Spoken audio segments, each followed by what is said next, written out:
I think it's useful if there's the context about saying sometimes people give up work as a knee-jerk reaction. That's when I think it's useful. Some of it's about some people are frightened about the condition, or they and think because they've got this, it means they're not going to be able to work, and that then obviously impacts on how they approach work, and ultimately whether they voluntarily or otherwise might lose their job as a result.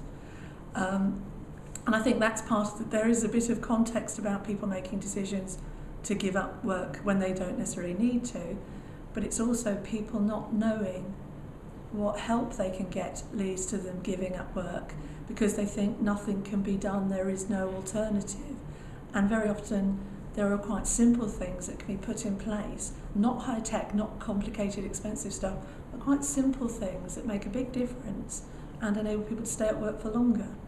And I think that's partly where I think the high number comes from, is people, and that's quite, I think your studies on access to information clearly demonstrate that people, you actually don't know what you don't know. How do you know to look for something if you don't know where to look or what it's about?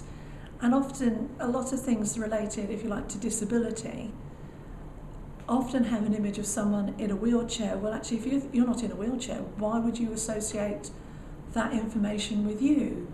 It's not about you because it's about someone in a wheelchair. And I think that's also quite difficult for people to find information if they don't regard themselves as disabled in that sense. Although legally, simply having the diagnosis allows them access to disabled facilities and support.